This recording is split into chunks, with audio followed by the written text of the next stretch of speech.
Okay, let's try this again. Hopefully the YouTube function won't cut me off again and make me have to totally re-record this video. But anyway, complaining aside, as you can tell from up there, we're going to be looking at a build guide, and this is going to be a somewhat ongoing thing. There's no set schedule yet, on which I look at various build guides for various games. A build guide being a guide to like leveling up in an RPG for optimization, or like, oh, here's powers you should avoid and these are good options, play it how you want, is how generally these guides tend to be. They're not like MMO build guides in which there's like, this is what you want to do because all the other options are pointless, because this is optimum. There's several variant build options in these guides frequently, somewhat more commonly in 4th edition than 3.5, because 3.5 had that little, if you want to do this, you do it this way kind of thing. Although there was, don't get me wrong, there's still plenty of options in build guides before. It's just most of them tended to lean towards twinking out your character and optimizing it to the freaking upper tiers. So there were just set things. In 4th edition guides, you tend to have a guide that will encompass many different build options, rather than a guide like build this for this, and then you have to go to a different build guide for like this. 4th edition build guides frequently just encompass various build things. Well, today we're going to be looking at a particular guide, hitting on points in which I disagree at mainly. I'm going to link to this guide in the video description so you can take a look at it, because it does mostly provide good points. Some points I disagree with I'm going to be going over this video, and that's going to be the bulk of the video content. The guide we're looking at today is Death Incarnate, the Executioner's Guide from Litigation on the community section of the Wizards site. It's basically breaking down and talking about the Executioner Assassin, which is a variation of the original Assassin class, frequently called the O-Assassin, from a Dragon Magazine article. The O-Assassin pretty much is completely not viable at all unless you use it as a hybrid or play a Revenant. The same could be said of the Executioner, but it's a bit more viable because it has more survivability, but it's more towards its specific role. It's not anywhere near as good as like the top tier strikers in the game. The Executioner Assassin is mainly, he specializes and is best at assassinating. Who would have guessed? You don't nearly have as many options for doing huge amounts of spike damage as other classes, because you don't get dailies, you get poisons. And when somebody has capable of doing like 5, 6, 7 weapon damage with a single strike, and then having striker mechanics, you're once per encounter doing like a few extra D10 damage that eventually equates to having around the same amount of damage only one time, and everybody else has encounter powers that do like 4, 3, or like 2 weapon damage. Like around level 15, people are doing like 3 weapon damage casually, and you can only do multiple weapon damage once a battle. You're going to fall down a few tiers. You're not the worst striker available by any means, but you are not anywhere near the top tier if you're playing an Executioner Assassin. What the Executioner is meant for is assassinating. You fit best in an urban environment where you can use your social and infiltration skills, well, social skills being infiltration skills, to like get close to specific targets or get into organizations to get information or manipulate things or take them down from the inside. That's what you're supposed to do. Not supposed to do, but that's how you do your job, is getting in there and doing that with your skills, and that's your primary method. You infiltrate. Mind you, rogues do this too, and do damage better. Excuse me. So there's pretty much very little point in playing an Executioner Assassin, or ignoring that fact, because this is a guide about the Executioner. The Executioner is pretty darn good at specific assassinations, though, and is fun and utilitarian, and at higher levels it's next to impossible to keep him out of a building, and it's next to impossible to keep him in the building. The only thing that keeps an executioner in a building after he successfully assassinated something is the party, because he can get out, but he doesn't have much of anything to get the party out unless he goes with a specific build.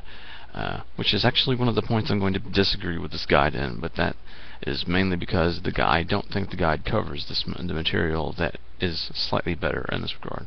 But I'm getting ahead of myself. The Executioner, as I said, is better at assassinations.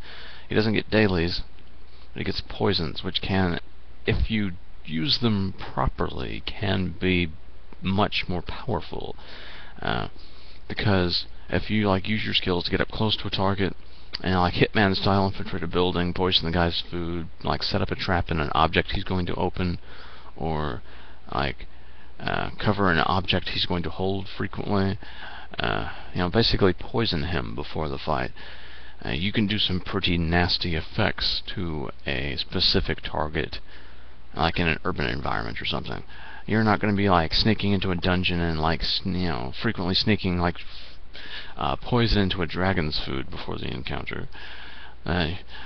Executioner's not really all that good at dungeon diving, compared to other strikers. He's more about time to plan, using infiltration. He's not really good for the standard dungeon delve. But he's good at the overarching plot line, which will require use of utilitarian functions, subterfuge, and other stuff occasionally. So he's more of a long-term good thing than a short-term good thing, if you get what I mean. Poisons being a key example of this, as I have failed to fully explain. The poisons are incredibly detrimental when you have a target ingest them. For instance, you can get this poison at level 1. Poisonous food, he eats it. If you can get it past the poison, the taste testers that high-level royalties have gotten, which is relatively easy actually, if you know what you're doing. But basically your target eats the food or drinks the water that you've poisoned, and we're using bloodroot poison. You can get this at first level. Drinks it, he's dazed with no opportunity to save against it until his next extended rest. If he gets away from the fight somehow, even though he's only got one action, chase him down, he's still dazed. It doesn't end until he freaking rests for 8 hours. So you can have to chase him down if he manages to get away. That's freaking incredibly potent. That is stronger than pretty much every other daily in the entire game. While, daily over here might freaking just totally take off 1/4 of his hit points. You have pretty much permanently made it where he can only take one action and grants everyone combat advantage. That's incredibly useful and goes into the whole style of the class being time to plan. Like the Batman meme on the internet. The Executioner is really freaking awesome when he's got time to plan and is making meaty use of his skills. So anyway, let's go over some of the options that I do not agree with his guide. We're not going to go over legitimate points, because that would just be using his guide for the purposes of making a video, which is technically what I'm doing, but I'm promoting his guide as well. So equivalent exchange kind of thingamajiggy. Anyway, the first argument I'm going to have against his guide is in the ability scores section. He says that strength is the second most important score if you're going to be doing anything in melee. And while I'll agree it's important for red scale style executioners, which you need to get somebody choked and keep them where you're choking them, it's actually not all that important compared to charisma, which he says is the de facto secondary if you're working from range. He undersells charisma, for like I said, it's social skills. Charisma should, regardless of your build of assassin, unless you're not that kind of assassin, that gets in there through subterfuge, and you're solely a thug style assassin, which means you're not playing the class right, you should have secondary be charisma, regardless of the type of assassin you are, because charisma, what some could argue is just an extra +1, but charisma is what you use to get next to the guy in a typical environment. If you get caught by a guard when you're sneaking, charisma is what you use to get to convince them that you're supposed to be there. If you're trying, charisma gets you through the front door. Charisma helps you is what you use to disguise. And get next to the guy, or kill his taste tester and disguise yourself as him, and then sneak a poison into his food. Charisma is pretty much the skill you're going to be is the ability score you're going to be using the most as an assassin. Aside from dexterity, of course, but you'll use charisma just as much as you use dexterity when you're playing an assassin, and you attack with dexterity. So don't let this guy undersell charisma to you, because charisma is as important as dexterity. It's not. You could barely even consider it a secondary score, is how essential it is. This does not.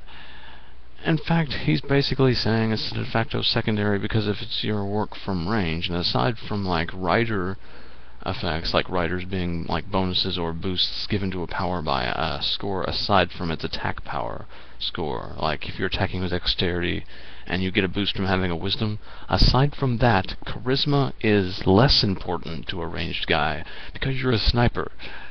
Snipers don't need to get close to people. They're just like, oh, I'm on this building. Oh, look, my target is standing in the window. Of course, he needs to be within 5 feet, but, I climbed up from the building. You do still need this charisma to get close to people, but considering you're ranged, you don't need it as much. Not quite as much. It can stand to be a tertiary or a secondary. That -1 doesn't matter as much as compared to you having to use it to get right next to the guy, or to poison the guy. But regardless, charisma should be high, regardless of the type of assassin you are. Another thing I'm going to be disagreeing with, as far as this build guide goes, is something he says about one of the Way of the Ninja Guild powers. He says Whirling Kusarigama. I'm going to go ahead and read the paragraph to you. The ninja's proning power, which requires you use the Kusarigama, which is a double weapon with a +2 proficiency bonus on both ends, plus D10 damage and reach on the primary end, and a D6 damage on the secondary end. Just a gander at the Kusarigama stats shows you that it's a rather weak weapon, and a big strike against this power that requires it. The primary attack, which knocks prone, does attack reflex, and utilizes the primary weapon's reach, so that's what's going for it.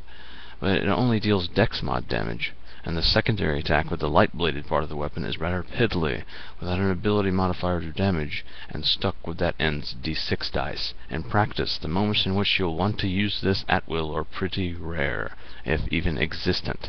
This is completely wrong. While you won't use it all the time, because you could just, melee basic attack for a d10, rather than, swap it for a dex on the normally stronger end, and then a d6 attack. You're underselling some aspects of this attack.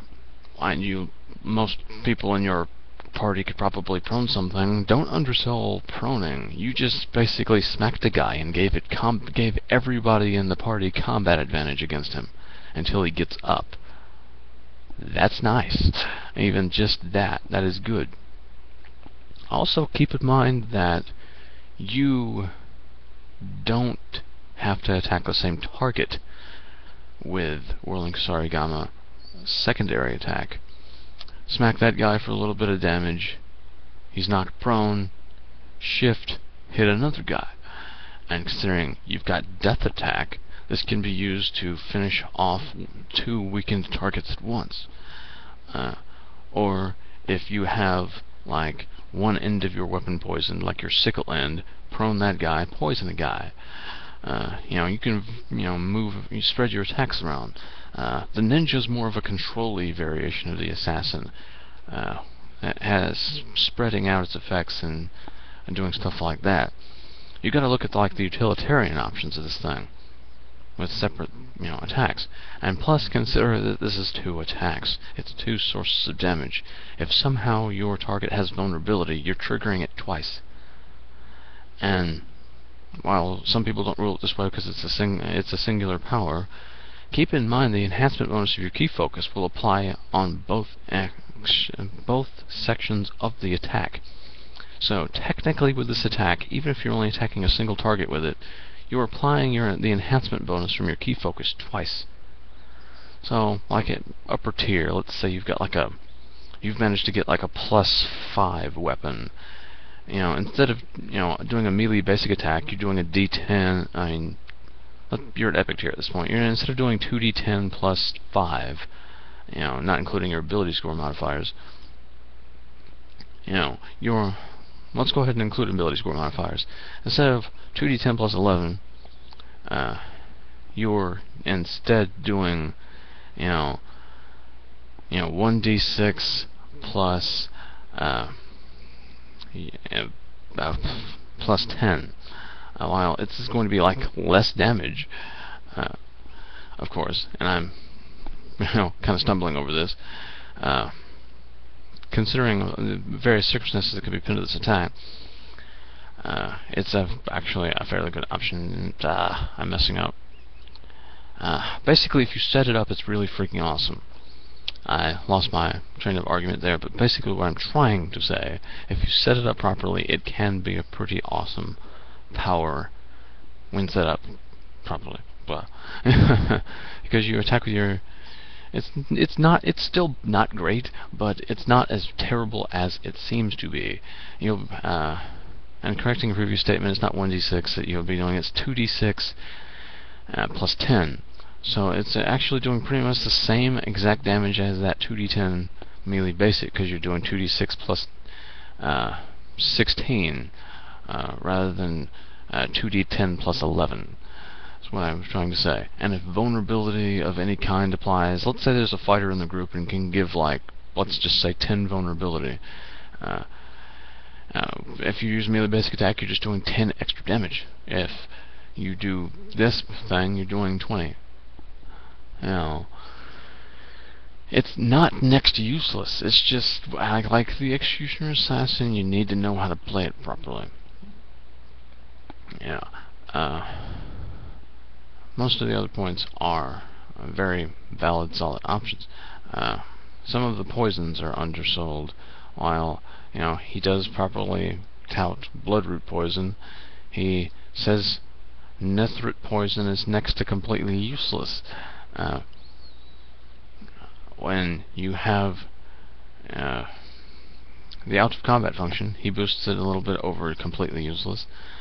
But I agree, it's not completely optimum and great, but it's pretty nice if you manage to get that things like you get this guy, you poison some paper, and he's reading it. He's hold it for a minute because it's a long thing, or something, or you poison him on the handheld object. Basically, I'm stumbling again. Hit him with a netherite poison, and he's got vulnerability to poison. And let's say you've got an enchanted Kusarigama, which makes all attacks you make with that weapon poison. Suddenly, that Kusarigama is getting that aforementioned 2 uses out of vulnerability, and all of your poison attacks are doing an additional 5 damage. So, make all your attacks poison. Add poison to your attacks. You're getting massive amounts of damage. But otherwise, this build is really, really valid. Eidmoss powder is undersold. It's just middle of the pack combat poisons in practice, but to an extent it is pretty hit and miss. But if you hit the guy, every time he fails to save, he attacks an ally. That is pretty darn useful, and it's pretty much one of your sole options for doing multiple damage dice on a daily. These kinds, like Eidmoss powder and Ungol dust, are pretty much your sole things of like Wampy dailies, even though they're somewhat subpar.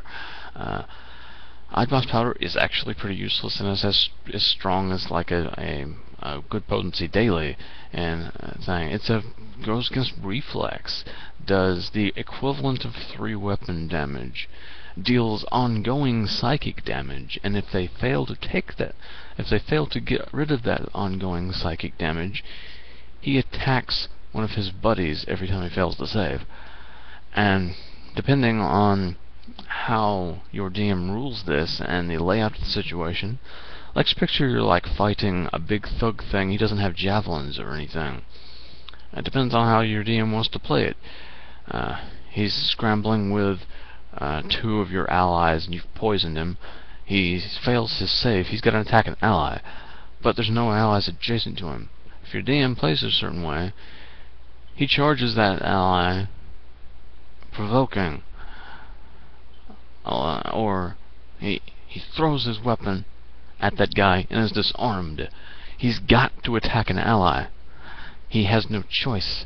If there's not one within attack range, you don't attack an ally, you attack an ally. But of course, some DMs might be really freaking mean and say, okay, there's not one in reach, so he doesn't attack it. That's not what the power says. Rules as written means he's got to attack that guy. He lashes out at the thing because he's got his brain is causing him to hallucinate and regard that as a terrifying thing that needs to die. Or run over there and charge the guy. If your DM is really generous and has that guy freak the hell out and charge that ally that's way over there, you're getting an extra 2 weapon damage because you're or more. If you've got like 3 meteors next to the guy, 3 attacks of opportunity. Hell, if it's at epic level, you're getting like just from the 3 allies next to it, you're getting 6 weapon damage extra from this, just from that little situation there. Mind you, this relies on a particular situation and a generous DM and multiple people hitting, but that's still freaking potent. And a little anecdote, I played an Executioner Assassin once. It was a Drow. It was an evil game.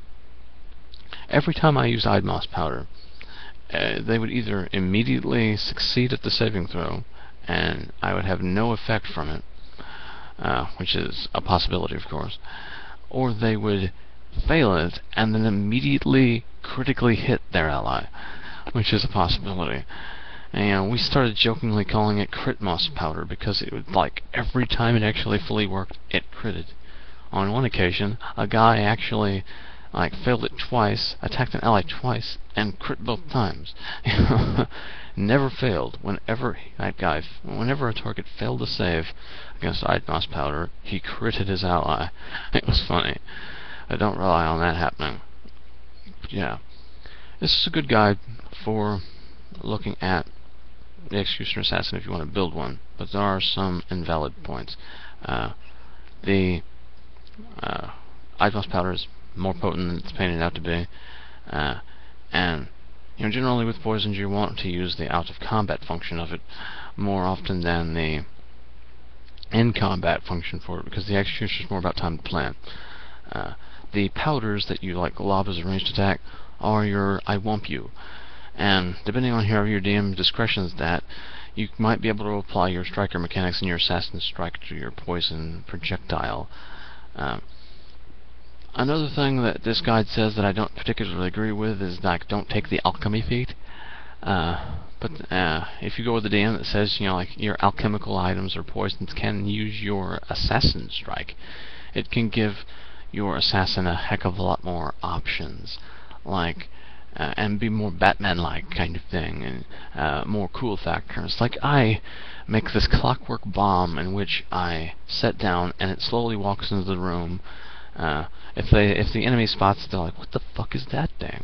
And enabling me to get in there or distract them. And then when it gets next to them, it blows up, causing more chaos and causing where you can ambush them. There's the ability to put alchemist fires and stuff in bolts of ammunition, which you can definitely assassin strike and attack finesse with. And like suddenly, your hand crossbow becomes an AoE weapon because you've loaded an alchemist's fire bolt into it. You fire at a specific target.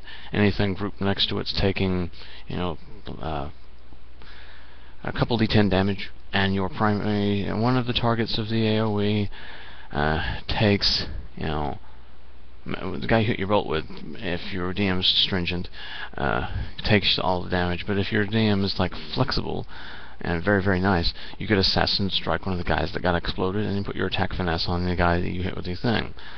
But at bare minimum, the guy you hit with your crossbow bolt is going to be taking your assassin strike and your attack finesse damage, and then everybody next to him is going to just be like hit with that little bit of extra damage. Mind you, you have to buy these things, but they're relatively cheap in price, and it gives you the equivalent of more dailies. And then there are a couple of additional poisons. If you have a particularly nice DM that lets you like treat all poisons, as Way of the Ninja, something like you can put all poisons on your shuriken and like spread it out. That's good, but don't rely on that. Generally, Alchemy Fate tends to give you a lot more utilitarian options, which is a good thing, Oh, and another ability score thing I completely forgot is he says dump intelligence hard. And this is just my perspective. It's not the perspective of a min-maxer. But, look at it this way. Are you going to be the type of guy that role-plays your character as, as smart as you are, regardless of what his intelligence is? Because I'm not that guy. Don't freaking put an 8 in intelligence, like this guy recommends. Put at least an 11 in it, please. Using standard point buy. Don't necessarily have to have it high, but for God's sakes, don't make a dumb assassin, and then play it as if it's fine. What screams legit about a mentally retarded assassin? That's just silly. But anyway, yeah. Another thing, underselling poisons again. These powder things that can be used as a ranged thing usually have it where they can be put in a container and they explode out. I've mentioned it before. You can set up a Nova damage instance in which you're in disguise, present the gift to your target, and he opens the box and blah, he takes the poison straight to the face, and then you've handed the thing, you're ready, he springs, he's like, he's off his thing, you're running in, you effectively have launched an attack, and then you get another attack. You're effectively attacking twice when you ambush the guy. And some DMs might allow you to put a whole bunch of these triggers in one container. So let's say you've got like 3 uses of poison, and you spend them all on powder, which is not recommended. I don't do this. I'm just saying, if you can, some DMs might allow you to oh, it's a box like this big, and oh God, I just got hit by like 3 attacks. He undersells certain aspects, and not thinking of all the capabilities of a thing. Executioner Assassin, in closing, is toolboxy. It's not going to be like, I'm here and I'm hitting you freaking hard all the time. The Executioner Assassin is about springing a trap and about ambushing from the darkness. And that it's somewhat what the original Assassin was supposed to be. You stealth in the shadows, pile upon your assassination, your shrouds, and then spring, and then take him down. You skirt the battlefield and just plant him on there. Mind you, the original Assassin is completely useless, pretty much, but that's what the intent was. You hit a target at the beginning of a combat really massively because you're an assassin. Hopefully, this rambly, incoherent video was slightly useful, at least. Link to this guide in the description below. Other than a few points that I've noted, it's mostly a very good guide, and will Pay most attention to like feat selection and other thing, multi-classing options that it presents to you. Oh, and I forgot to mention the feat. There's a feat. Crap. It's for the Binder Warlock. This guy suggests taking the feat that gives you Warlock's Curse if you're going to go the Warlock multi-class route. But there's one called Binder Discipline, I think it's called. I should have written this down. But it gives you an extra utility power and one of the Binder's at-will powers as encounter powers. And this is very good if you pick the right one. Like the Star Pact one. When an enemy drops, you can go invisible. And there's the encounter attack. You hit a target and you make the party invisible to the target if the party member is more than 3 squares away from them. And what about that does not scream freaking awesome? What about that does not scream better than a little more spike damage? Sure, a bit more spike damage once per a while is good, but one of the things that holds the assassin back is not being able to get the party out of a battle with him once he's assassinated the target. So using this, if you've killed your target and you can go immediately invisible, enhancing your escape. You're invisible instantaneously until the next of your turn. So when you're making your dart away at higher levels that gets you the fuck out of there, you're invisible, by another source.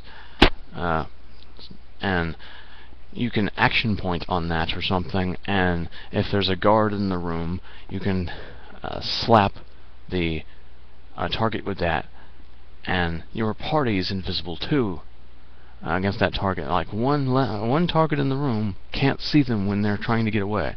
All they gotta do is book it. That guy can't see them. Fight goes sour. You have means of going invisible and escaping quickly. Like you could just teleport out of the room, hit the guy that's giving them trouble, and you need to get the hell away from with that power that makes your party invisible if they get out of 3 squares and they run. He can't see where they are if they're 3 squares away from him. If they're fully booking it, they've got a 3 square distance advantage most of the time anyway. And yeah, that's good. That can help a party get the fuck away from a bad situation or get out of a building when they have gotten their specific target killed. And because you're not pinned down by your party as much, you are more effective in your role as get in, get out guy. So yeah, that is, in my opinion, a much superior option to just hitting a little harder. Mind you, that's like 3d8 harder at epic tier, but that's just 3d8 extra damage, in comparison to we get the fuck out. Oh, I hit the guy that we're having trouble with 3d8 more damage.